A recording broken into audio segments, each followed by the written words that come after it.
when he left the NFL, he led all time for a tight end, receiving yards, receiving touchdowns, most receptions. He's a Hall of Famer. He's also a star at our network, the 3-time Super Bowl champ, Shannon Sharpe. We only ask him to come on our show once, twice a year. Let's bring a man on who's got rings. You know, it's funny. You were in a Super Bowl. I remember this. You were in a Super Bowl that there was trash talking, and you were hysterically funny. We said this. There were no villains. Right. It was not a lively Super Bowl week. We would talk NBA this week as much as NFL. Right. What was your interpretation? Mine was the best players for the Rams were better than the best players for the Bengals. Like when you go into a Super Bowl, there's 8 stars. Let's say each team has 4. The Rams 4 showed up. And the other 4 did not. That was my takeaway. That's what I took away also. The questions that we had all week long was, could the Cincinnati Bengals offensive line, could they hold up against the front 4 of the Rams? And early on, Joe Burrow did a great job of getting the ball out of his hands. Fast. But he didn't have a whole lot to show for it. So he got impatient, and they wanted to push the ball down the field. So we go scat protection, which means all eligible receivers are out in the route. There's no chipping. There's no max protecting. And if you notice something, and I noticed it very early on, Raheem Morris did a great job. He lined up Von Miller and Aaron Donald on the same side a lot. And he did a lot of games with them because Cincinnati, the offensive line isn't that good. So if you get on different levels, Aaron Donald is looking to get a crease. He can hit a crease, which in football terms, we say making yourself skinny. Well, a 280-pound man making himself skinny is very hard to do. But he does a very good job of that, getting his body in the crease. And what he can do, he can bend the edge. If you notice on that last play that he made, he got skinny, and then he turned the corner so quickly. Burrow really didn't have a chance to do anything. But that's on Zach Taylor. You got 3 plays. You get 3 plays, 3 downs to get 1 yard. You can't get 1 yard on 3 downs? You threw 1 away because you thought Jalen Ramsey was going to get nosy. The second one, Donald walks the guard back, tackles P. Ryan with 1 arm, and then the next play is like, okay, he's like, it's scat protection. You going to leave me one-on-one with the guard? Okay, bye, I'm home. You know, the Logan Wilson, I looked at it this way. The 75-yard no-call touchdown. Right. I thought was a big miss, but I always kind of bake in, refs will miss a couple. Yes. The Logan Wilson one, you can argue they didn't call it all game, but situationally in the Super Bowl with an MVP receiver, there was a lot of touching. What did you make of it? I thought they let him play a lot. I was surprised that they actually called it, considering that up until that point, they really only called 3 penalties. They called 2 false starts on the Rams, and they called unsportsmanlike conduct with the guy in civilian clothes was out on the field, and the line was celebrating with the defense after they got a turnover. So that was it. That was the only 3. And so the last minute and a half, 2 minutes of the ball game, they threw like 4 or 5 flags. It turned into a flag fest. But I thought some of the calls were deserved. I thought the Henderson on the Texas route with the back, he goes out and he comes out on a little angle route. I thought 57 grabbed him. They didn't call that. Yeah. You still, even though, okay, Matthew Stafford leads him down on a 15-play drive, Colin, gets the game, go-ahead touchdown. Joe Burrow, you still have 2 timeouts and 1 minute and 30 seconds to go get in field goal range. Yeah. You have a kicker that's a young Justin Tucker. He has that kind of leg, that kind of accuracy. Okay, go get it done. You got it 2nd and 1, 3rd and 1, 4th and 1. But I thought Zach Taylor made a mistake by not running Joe Mixon more.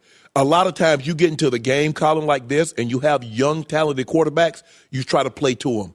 Run through Joe Mixon. Make them sit in there, and so they just don't pin their ears back. Once in the second half, Joe Burrow, his last 22 dropbacks, got sacked 7 times. Jesus. The last play of the first half, Aaron Donald got him, made him settle for a field goal. And then 21 dropbacks after that, he got sacked 6 times. Wow. So last 22 dropbacks, he was sacked 7 times. Wow. Last 5 drives, punt, turnover on downs. After they took a 20-13 lead, they had 50 total yards. That's not on the officials. That's on the Bengals.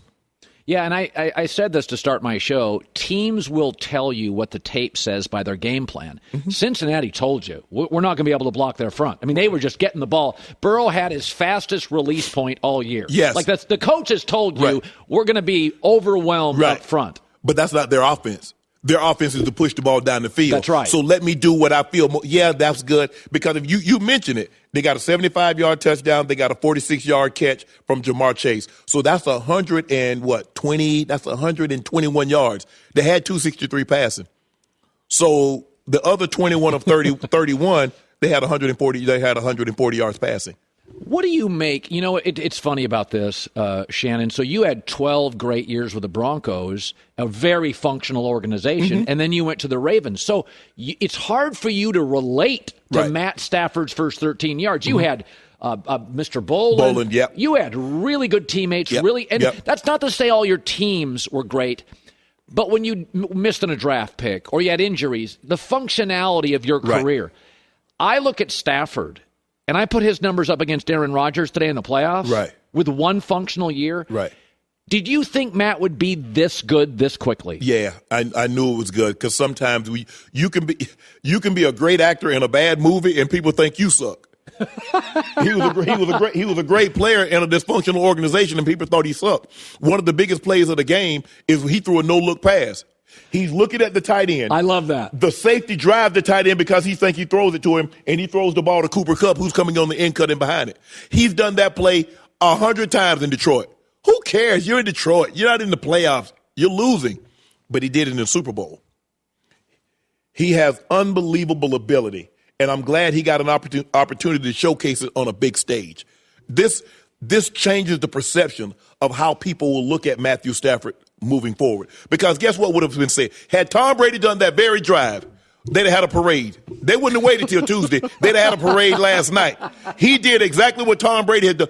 Tom done a lot of those drives, and they resulted in field goals. A field goal wasn't going to do it for him. He had to put the ball into the end zone, and he did it. You know, you were one of these players. So, and I can remember watching you with Denver. You looked different. You looked like a defensive end that ran and could catch. And it happens infrequently. When an athlete, Mike Tyson in his prime, scared other boxers. You're like, okay, don't want any part of that. Right. Aaron Donald, to me, you knew Reggie White. Yes. That's what it feels like to me. Significantly better than Pro Bowl offensive lineman. There's a reason why when they rate him, they say he's a top 5 player, not quarterback, not positional player. He's a top 5 player in the league. And the thing that makes him, and even though TJ Watt deserved to win Defensive Player of the Year, there's no question about that. But the de facto best player in the league is Aaron Donald. Because he does what he does year in and year out, double team after double team. And you see how his game took off once they added Von Miller. So now you can't devote all your attention to him or Von's going to eat. Von looked like Super Bowl 50 Von yesterday. Yeah. People like, well, Von is done. Well, yeah, he's done. Drew Lock was his quarterback, and he's playing down 21-0. You can't rush the quarterback when you're down 21-0. Now, all of a sudden, he's playing with a lead. He has another great player alongside him. Remember Von when he had D. Ware? He had Malik Jackson. He had Derek Wolfe. He had Peyton Manning as his quarterback. You remember his numbers? Well, this is what he has in L.A. now. But Aaron Donald, I believe when it's all said and done, you will probably say LT is 1A and he's going to be 1B. I agree. I believe he should have won defensive MVP last night. I thought he was. I thought he dictated the game, the Bengals game plan. So for 2 weeks, the Bengals game plan. Obviously Cooper Kupp they game plan, who they couldn't stop late. But if you looked, you said this earlier in this interview. Cincinnati is a throw the ball down the field team.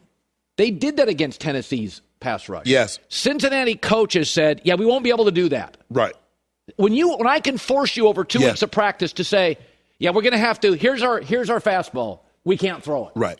That to me is Aaron Donald. If you look at Cincinnati was about to blow this game open. They get the touchdown, first play of the game. Yeah. They come back and Matthew Stafford throws an interception. This is about to get blown wide open. Aaron Donald gets the sack. Now they have to settle for a field goal. And then he takes the game over again late. So it's not to say Cooper Kupp wasn't deserving, but I think Aaron Donald, the total domination, they took the game completely over in the second half. But it was an unbelievable ball game last night, and to watch Aaron Donald and to watch that defense dictate. And Joe Burrow says we got plenty of years. They said the same thing As a matter of fact, Marino was younger than Joe Burrow when he went in his second year, and he never got back to the Super Bowl. And, Joey, you said they have the third most cap space. Guess what? Cheap Mike Brown, they'll have the first most cap space because he ain't spending a nickel. That's just the way they operate. But, Colin, he won't make it to year 10 if they don't protect him better. No. He got hurt. I'm not so sure he would have stayed in the game if this was a regular season game. He stayed in that game after they got enrolled because this was the Super Bowl. You can't get sacked 70 times in a season and expect to play an extended period of time. No, it's not going to happen. There's an argument to be made. Cincinnati's first 3 draft picks should be offensive linemen. Absolutely. Now, we do know last year they thought about taking an offensive lineman. Yeah, and who had a nice year, by the way. But they went on and took Jamar Chase. I didn't have a problem with it knowing what 2022 football is. Right. But you paid the price this year for that pick. Yes. That probably cost you a Super Bowl. Because if you could block, let's just say for the sake of argument, instead of giving up 7 sacks, you give up 3. Or you give up 4. In the manner in which you can't give up 6 sacks in the second half. On 21 dropbacks, you give up 6 sacks. You're probably going to lose. And people are like, well, he did get 9 sacked 9 times against Tennessee, and he won. But Tennessee's offense isn't comparable to the Rams' offense. Not close. So that's the difference in the ballgame. Joy, you said something very interesting. You said Cooper Kupp and Jerry Rice are the only guys to win Offensive Player of the Year and Super Bowl MVP. Only thing is, and the Triple Crown. Cooper Kupp did it in one season. He won the Triple Crown, Offensive Player of the Year, and Super Bowl MVP in one season. Jerry won his. He won two of the 3 in '87. Well, Rice and Cooper also have brilliant coaches and great quarterbacks and very functional offensive lines, so the quarterback has more. Now, it's not to say Cooper Kupp's not great, right? But there is some, you know this better than everybody. It did help you because you had a functional franchise. Yeah, Cooper Kupp benefits. Quarterback is everything. Yes. I mean, Cooper Kupp has been here. He ain't put up 145 with Jerry Goff. Right. I thought Sean McVay did a very good thing. He learned his lesson from the first Super Bowl loss. He found that he couldn't run the ball early in that game, and he just abandoned the run completely and started throwing. Even though he was getting less than 2 yards a carry, he was still making Cincinnati think, I still might throw a run in here. Zach Taylor totally abandoned the run and just went throw. And so the defensive line says it's quarterback season. Let's just go hunt. Shannon Sharpe. By the way, the whole spectacle, the television broadcast, the halftime show. Was amazing. You were there. I thought it was an advertisement. NBC, 10 hours of saying, hey, you're a high school football player. We got some colleges here. I honestly did. I always feel that with the Rose Bowl. It's dead of winter. Right. The event for you, how was it? I thought it was very well. Outside of the parking that was between $900 and $5,000 for a parking pass, which I did not pay for, but I'm just saying. Look, it's become a very, very expensive event. And I understand because here's the thing, Colin. When I went to the Super Bowl, you know how much the tickets cost? $325. But people were willing to pay $4,000 and $5,000 for the ticket. So the NFL says if you'll pay for it, we just put that at face value. Instead of the aftermarket, you get the markup, we'll just charge that. It's become a very corporate, expensive event. The casual fan is getting priced out of it. I had a friend of mine took his son, and it was a 4-day minimum, and he got tickets and everything. Cost him $27,000 for him and his son. Oh boy. So a family of 4, good luck with that. Hey, what a pleasure it is to have you. Love you being part of this network. You knocked it out of the park again, and congrats on all your success. Thank you. Colin, I want to thank you because I don't know if I've ever told you this. Guys, when I was out of work, I would pay my own pocket to come on Colin's show. And Colin's like, well, is he peddling a book? You want to talk about something? What does he want to talk about? I said, I want to talk about whatever you want to talk about. And every time I would come out here, even though I had nothing to do, you would put me on the show. So from the bottom of my heart, thank you, because you gave me an opportunity to get in front of the camera. Some people at FS1 saw me. It's like, well, hey, if he can talk like that, maybe we should find something for him to do here. So I want to thank you for giving me this opportunity. Well, you know what? You're one of the most verbal people I've ever met in my life. You are. I went back and looked at your Super Bowl. Was it Ray Anderson? Or Ray Buchanan. Ray Buchanan. Folks, you got to YouTube it. Ray, it's unbelievable. Ray Buchanan trash talk you before a Super Bowl. Yeah. It is, swear to God, it's like you had a comedy team of writers for you. It's literally, hysterically funny. Right. You have earned every step of your success. You're just a great guy. Thank you. I really appreciate it. Joy, good to see you again. You too, Shannon.